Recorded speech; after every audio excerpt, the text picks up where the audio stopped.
Coming up on the Q30 Newscast, Quinnipiac is back in the yellow alert due to an increase in COVID-19 cases. And find out how some students have been successful and not so successful with registering for the COVID-19 vaccine.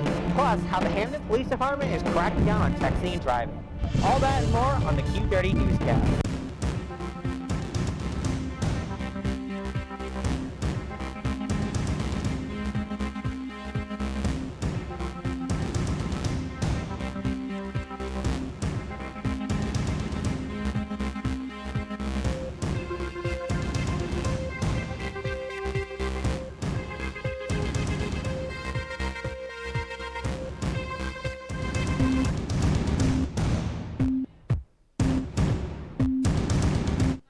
Welcome to the Q30 Newscast. I'm Kay Pattyfoot. And I'm Matthew Jurasic. There's a lot of news to cover tonight, and to begin, let's look at the COVID-19 numbers. As of this week, Quinnipiac has a total of 73 active COVID-19 cases in isolation. The university has tested a total of 2,787 students with a total of 19 positive cases, 11 coming from on-campus students and 8 coming off-campus, as well as a positivity rate of 0.7. The influx of cases over the past month has put the university back into a yellow alert. Despite the increase, Provost Deborah Leibowitz mentions that the Quinnipiac community must be resilient. We've seen it before swing and go back down, so there's no question that there's a lot to do. It happens pretty quickly when students really follow the guidelines, but it's going to require vigilance on the part of students.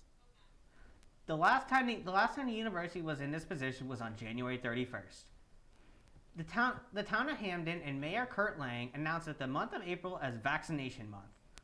In a statement made by Lang, he said, quote, "I am highly encouraging all Hamden residents and really everyone to make an appointment and get the COVID-19 vaccine," end quote. Individuals may schedule an appointment by visiting the state's vaccine portal and finding a vaccination site of their choice. While there looks to be an influx of cases across Connecticut, vaccination appointments are now available for those 16 and older. But getting an appointment can be quite the challenge. Vanessa Blasi has more on how these students are reacting to scheduling an appointment. Connecticut residents are rushing to get the vaccine ever since Governor Ned Lamont announced that residents ages 16 and older are eligible for the vaccine. Many Quinnipiac students are also eager to get the vaccine. However, some have been more fortunate than others. In Connecticut, it was pretty easy. I was able to get it done through the school, since we're in health science. But it really wasn't too bad from our point of view. We were able to sign up fairly quickly and just show up to go get it the day of. However, since the demand for the vaccine is so high, a large number of students have found the process to be extremely frustrating. You have to click refresh every 2 or 3 minutes. And it'll pop up and it'll be like, okay, here's one available. And then you go in a minute after and it's already taken.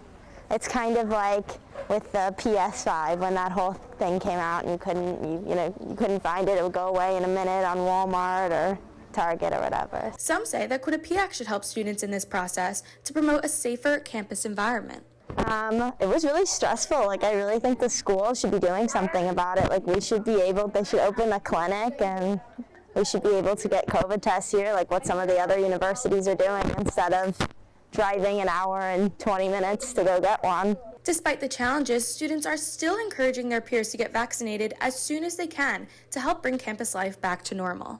I would recommend other Quinnipiac students to get it because I'm sick of living at this university with COVID and all the regulations, and I just want to go back to normal. So even though I was very against it at first, I just got it in hopes that everybody else will, so we can go back to a normal school year next year, given that'll be my last year here. That's why I think everybody else should get vaccinated too. I'm Vanessa Blasi for Q30 News.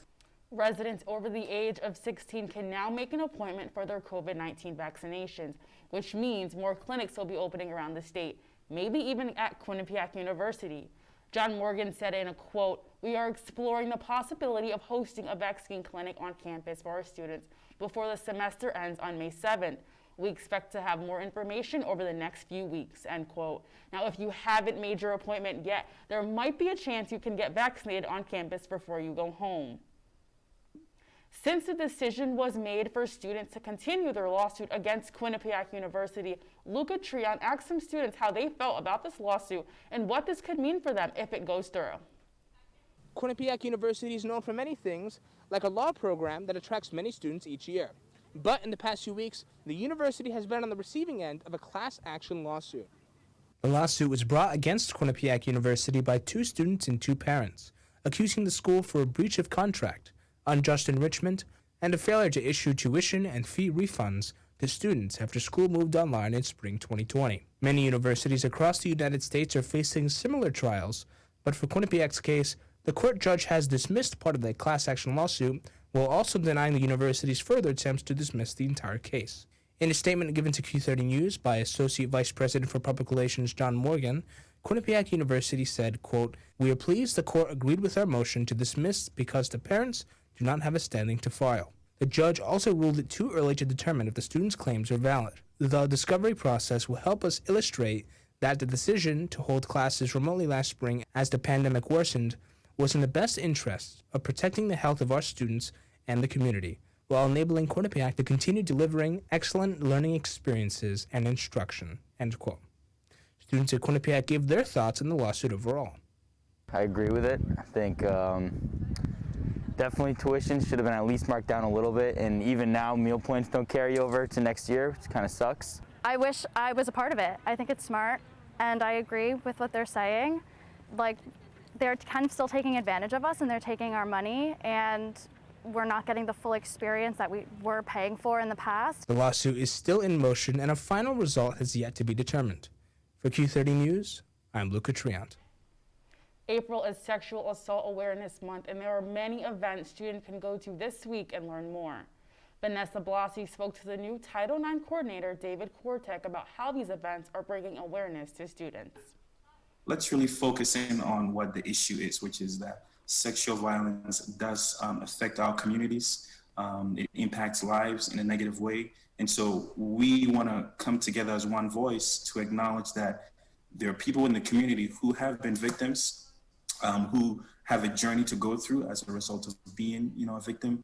Now tomorrow there's an event called Thriving with Creative Conversations. You can find more at following QU.TIX for Zoom information. Due to the pandemic, there has been a very high demand in blood donations. In Connecticut, all blood types are needed, especially type O. In most states, blood donors need to be at least 17 years old and weigh 100 and 110 pounds. Red Cross blood drives follow all of CDC's COVID-19 guidelines and protocols, some including temperature checking, social distancing, and wearing a mask at all times. Now, beginning on April 9th, at the Whitneyville Cultural Commons in Hamden, residents can donate blood as early as 12:15 in the afternoon. There will be more throughout the week, including one at Quinnipiac University. In partnership with the United Way of Connecticut, the Department of Mental Health and Addiction Services has created an adult crisis telephone intervention operations network. This service was established for those 18 and older who are suffering from emotional distress or from mental health and/or substance abuse. The action line is a phone number that is answered by a professional staff that is trained to offer support for those in distress. Coming after the break, we have a national news update from David Klepford. But before we go, Dory McDaniels has a 3-day forecast. Dory, can I put my winter coat away for good? Yes, you can hang up.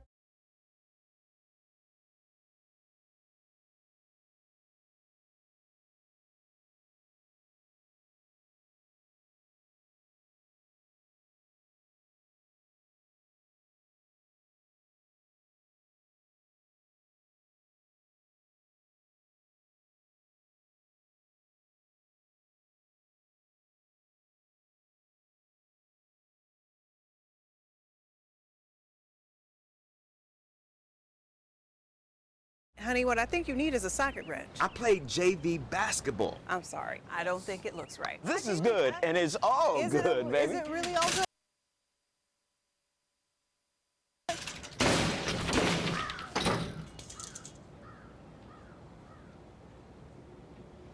If you love me enough to routinely test your handyman skills, not to mention the strength of your marriage, then of course you'll visit nhtsa.gov/the right seat to make sure I'm in the right car seat.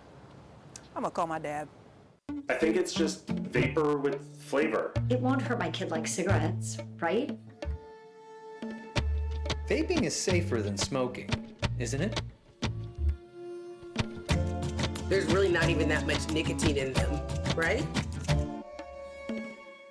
My kid? My kid knows it's dangerous. Get your head out of the cloud. Today, nearly 8,000 kids will start vaping, maybe even yours.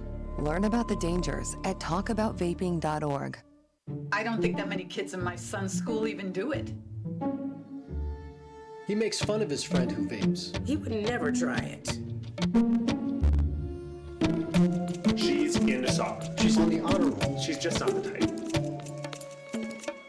No way. No way. No way. No way, my kid would never vape. Get your head out of the cloud. Today, nearly 8,000 kids will start vaping, maybe even yours. Learn about the dangers at talkaboutvaping.org. Quinnipiac's annual big event will take place this Saturday from 8 a.m. until 1 p.m. Up to 600 students, faculty, staff, and alumni will come together and perform community service in the New Haven and Hamden communities.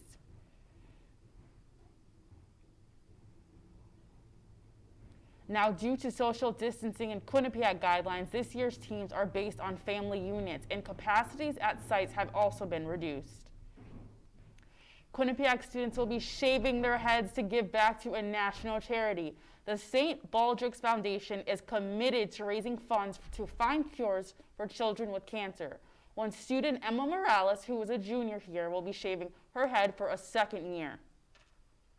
St. Baldrick's is an organization that funds cancer research primarily, or specifically, childhood cancer research. So we promote shaving our heads in hopes to raise money to childhood cancer research, basically is what it is. It's kind of Now, the event will take place over Zoom on April 11th from 1 p.m. to 4 p.m. This is the 11th event that the Student Programming Board has put on. So much has been going on nationally, and David Klepfer is here to catch us up. David, what do you have in store for us? Thanks, guys. Let's get right to it. President Biden has announced Tuesday that he plans to speed up the timeline for all states giving out the COVID-19 vaccine. This would make anyone age 16 or older eligible to get the vaccine starting April 19th. This announcement comes quickly as states are individually speeding up the process themselves. Connecticut has been giving out doses to people 16 and older since April 1st. New Jersey gave this announcement on Monday, and Oregon did so on Tuesday. President Biden's initial plan was to make people 16 and older eligible on May 1st. But with vaccine shipments rolling out faster than expected, Biden decided to make the switch. Last Monday, a video was released showing a Filipino-American woman getting assaulted outside a New York City apartment building as the doorman on shift closed the doors. The video quickly went viral, and people showed outrage towards the doorman for not intervening.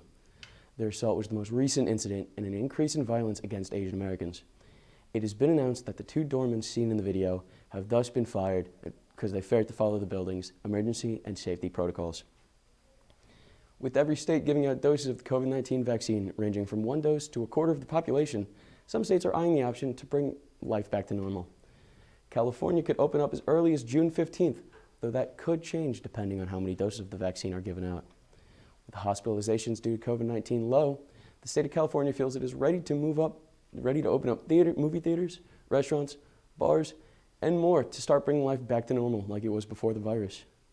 With more and more people getting vaccinated, many other states have begun to loosen up on COVID restrictions as well, though the Biden administration is advising against it while there's a ton more going on.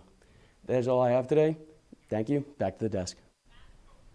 For the month of April, the Hamden Police Department and Connecticut Department of Transportation Highway Safety partnered with the U.S. Department of Transportation's National Highway Traffic Safety Administration for the You Text, You Drive, You Pay campaign. Hannah Mirsky has more on what the campaign has to offer. For the month of April, the Hamden Police Department is cracking down on texting and driving, using their campaign, You Drive, You Text, You Pay. And while a lot of students have to commute to school each day, this campaign will ensure they think twice about checking their phones while they drive. I really think that it's a good thing in the community, especially because Hamden and New Haven, we have a lot of colleges So I feel like that's something that they should be really cracking down on. The Hamden Police Department is also partnering with the Connecticut Department of Transportation's Highway Safety Office and the U.S. Department of Transportation's National Highway Traffic Safety Administration to educate drivers to not be distracted behind the wheel. A first-year student, Alexandra Mastrakova, says students need to pay attention to this campaign because just this morning, she was almost hit by a distracted driver. I mean, I think it's really important. I actually almost got hit by a car today because she was on her phone. In 2019, NHTSA claimed 3,142 lives were taken because of distracted driving. I feel like it's morally wrong to text and drive because you're not only putting your life at risk, but other people's as well. For college students who are stopped by the police, it could be a financial burden. The fines range from $150 for the first offense, $300 for the second, and $500 for ensuing offenses. So if you're on your phone while driving, think again and put it down. A text isn't worth your life. Reporting for Q30 News, I'm Hannah Mursky. This morning, Sigma Chi hosted a discussion on urban tree health care.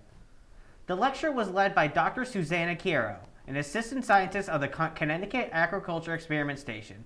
She is a forest pathologist and ecologist who specializes in disease resistance of trees to fungal pathogens and the factors associated with tree-fungus interaction and stress responses.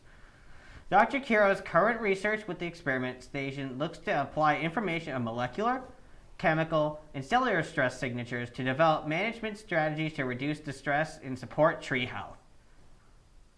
Coming up after the break, Samantha Pirelli brings to you an update of what is happening in our nation's capital. And Dora gives us our 7-day forecast. Don't go anywhere. Type 2 diabetes can have a big impact on your life, but how can it be prevented?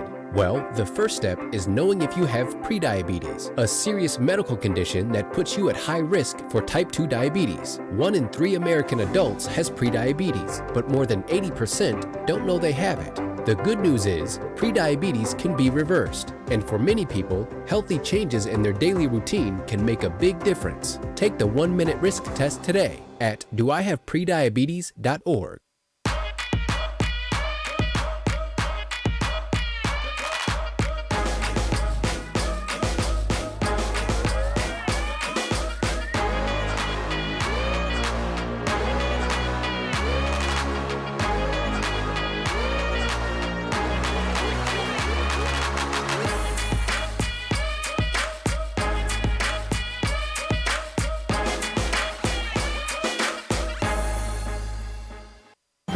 Meet the scan, a simple procedure whose mission is to detect lung cancer early.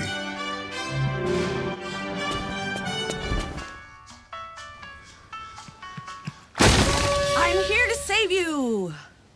But I feel fine. That's great, but you may still be at high risk for lung cancer. Oh man, that's a new fence. If you smoke, early detection could save your life. Learn more at savedbythescan.org. Matt, I don't know about you, but I'm really hoping the weather stays this warm. I didn't have to wear a coat today. How about you? I know. I was wearing shorts, and it was a beautiful shorts. day. You had the legs out. I know. Think about it. We're in this close to the semester. It's amazing. It is. Dory, what do you have for us? Well, the weather right now, as in New Haven is 51, in New London is 46, Dunbarry 44, Turgon 54, Hartford 57, and Norwich 48. As for the rest of the week in Hamden, we are looking, I hope you enjoyed that clear skies and high of a 67 and a low of 44, because it's clouds here on out for the. On Thursday, we're going to have a high of a 67 and a low of 42, and same amount of clouds with on Friday 63 and a low of 44. On Saturday, a high of 63 and a low of 51. But on Sunday, make sure to grab an umbrella when you head to the student center with a high of 57 and a low of 54. Make sure you have that umbrella because you have a high of 54 and a low of 53. But then the weather starts to peak back up again come Tuesday with a high of 60 and a low of 45. Sorry, back to you guys at the desk. Governor Ned Lamont has signed a number of bills into law. For starting, he signed a bill that changes the language in his police reform law that was passed last year. It also delays deadly force changes from April 1st to January 22nd. This will give police departments more time to train officers. Now, the next law is related to COVID-19, and it directs the governor to submit recommended allocations of federal coronavirus relief funds to legislators by April 26. After this, these recommendations would go through a committee and get a full vote in the General Assembly before being approved. Connecticut leaders met today to discuss allowing early and expanding access to absentee ballots. Secretary of State Denise Merrill talked about the actions this morning at the ML KEEFE Center in Hampton. Merrill was also joined by Senator George Cabrera and other Hampton officials. A poll from Secure Democracy found that 79% of people supported early voting, with 73% wanting to expand the use of absentee ballots. Samantha Pirelli is in the studio to tell us what is new with politics. Samantha. This past Friday, it was confirmed that the Texas GOP congressional candidate Sari Kim will no longer be endorsed because of racist remarks she's made about Chinese immigrants. On Wednesday, Sari Kim did an interview with 2 Republican groups in Texas, where she claimed she does not want any more Chinese immigrants in the United States. Sari Kim said in the interview, quote, "They steal our intellectual property, they give us coronavirus, and I can say that because I'm Korean," end quote. 2 Republican Congresswomen Young Kim and Michelle Steele spoke with Sari Kim and said that her words were harmful towards the Asian community and were unacceptable. Young Kim defends Asian Americans from her own perspective. Nashville activist Odessa Kelly is running against Representative Jim Cooper for a seat in Congress in Tennessee. Kelly is the executive director and the co-founder of Stand Up Nashville. This is a community of people who are looking for jobs to support themselves and their families. Kelly has been working on several campaigns to change the viewpoint of the city's government. Kelly said in an interview, quote, "I am running for Congress because we deserve a representative who fights as hard as we do for our families and for this city," end quote. If Kelly were to be elected, she would be the first openly gay Black woman in Congress. This past Thursday, President Joe Biden announced that there will be an increase in food stamps for 25 million people who receive government assistance. The people in need would be those who are suffering the most from low income and lack of benefits. This would also depend on the person's living conditions, whether they have children, what their age range is, and other deciding factors. President Biden is investing $1 billion into this new plan. This allows those in need to receive $95 a month. Ellen Bollinger, the legal director for Food Research and Action Center, said in a statement, quote, "People will have a greater opportunity to afford the basics that they need," quote. That's all for this week's political news. Back to you guys at the desk. Let's take one more break, and when we return, Sydney Reynolds will give you an update on the entertainment industry. And Hepzibah Rajan tells us about the new program the university is setting up for students to donate their extra meal points.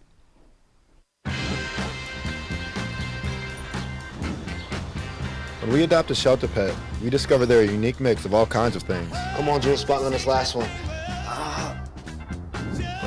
There it is.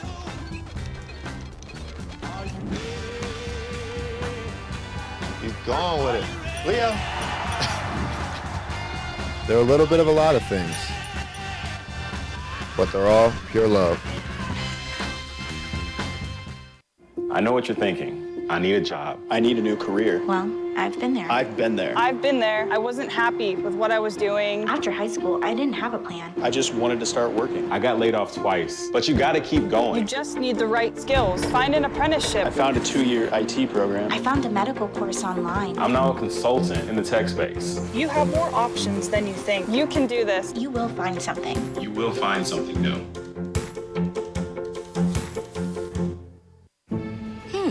Maybe you can make retirement happen. After all, you made home ownership happen. Homeschooling yourself on loans, beefing up your credit score. So I'm pre-approved. You were like, yes! Sorry. Color coding listings, ticking boxes, and flushing every toilet in a 20-mile radius. Home sweet home. You aced house hunting. Now get the tips you need to get on track at aceyourretirement.org. A new Netflix thriller starring Eddie Raymond and Jessica Chastain will be filming in Stanford. The Good Nurse, which is based on the true story of Charlie Cullen, is looking for extras to be part of their show. The forum of the company's websites asks for information on a wide variety of topics, including clothing sizes, whether an applicant has any visible tattoos, and how far an applicant lives from the Stanford area. Kay, do you see yourself being in this extra? Now, Matt, I did take some acting classes when I was younger, so if they did need an extra, I would be available. Oh, you know, the form is right there. Sydney, what do you have for us today for entertainment? Thank you so much, Kay and Matt. A lot has been happening in the entertainment industry, so let's dive right into it. Godzilla vs. Kong came out last week, and it's the first main blockbuster to be released since COVID-19 hit the world. Now that restrictions are easing up around the country, people are able to see the two monsters duke it out on the big screen. While many believe this to be the final installment of the epic series, #ContinueTheMonsterverse was trending on Twitter this week, urging Warner Brothers to make more monster movies. We'll just have to wait and see what they do. Next, Jimmy Fallon played the viral game Among Us with popular streamers. Famous Twitch streamers included Corpse Husband, Valkyrae, and Saikuno. Noah Schnapp and Gaten Matarazzo from the cast of Stranger Things and the band The Roots also joined in on the fun. The group played on the huge new airship map, the latest map released by the Among Us team on March 31st. And you can watch how it went by going on Jimmy Fallon's new official Twitch channel. A smaller edited clip will also premiere on The Tonight Show. And lastly, more information has come out regarding the Justice League drama. The release of the Snyder Cut has made many fans reflect on the failure of Joss Whedon, who directed the first and original cut. Actor Ray Fisher, who plays Cyborg, hasn't been shy about his dislike of Joss Whedon. In a new interview, he revealed that Whedon threatened the career of his co-star Gal Gadot. Gadot hinted that his accusations may be true. Whedon has yet to respond to these new allegations. And that's all I have today for entertainment. Back to you guys. With Quinnipiac students having an excess amount of meal points, Quinnipiac Diner has been finding creative ways for students to spend them. Recently, the university set up a Tap Out Hunger Meal Points drive with the goal of raising over $75,000. Hepsa Rajan has more on this new initiative. Students can now donate their extra meal points to nonprofit organizations like the KEEFE Community Center. Tap Out Hunger is a collaborative effort between the Office of Community Service, the Student Government Association, the Graduate Student Council, and Chartwells. It will run throughout the month of April. There was a lot of, interest in this from the student body and concern about, unused meal points and how they could utilize those meal points to benefit the community. And so I had a discussion with Tom Ellett, who's the Chief Experience Officer, and pitched the idea, and it was greenlit, so we're very happy. Students think that this will be beneficial not only to them, but also to the local food banks. Some kids I know have over $1,500 still left. So I think it will be helpful in that, and then also it will help going and giving to food banks. Because I know, at least in my area from where I'm from, there's a lot of difficulty getting donations in the first place. The drive's goal is to reach $75,000. Each student can donate up to $200. The donated amount will be used by Chartwells to buy food for the local nonprofit organizations. Chartwells actually isn't necessarily going to be making a profit on this initiative. From my understanding of how it's going to work, is that the points that are donated will go into a special fund, and then essentially what we're going to do is work with the community partners to order the foods that they need or want. Reporting for Q30 News, this is Hepsa Rajan. I think this goal is really great, and it helps, serve our community because we have so many meal points just from the semester. Yeah, definitely. I have like 2,000 that I need to burn, and I have about 1,500 or that all 2,000 is going to go right to that program. Right, and I have about 700, so I'm happy I can spend it on something other than Starbucks. Yes, definitely. Unfortunately, that is all the time we have for this week's newscast. Follow us on Twitter at Q30 Television and visit our website at Q30TV.com. For Matthew Gerontic, I'm Kay Pattyfoot. Stay safe and good night, everybody.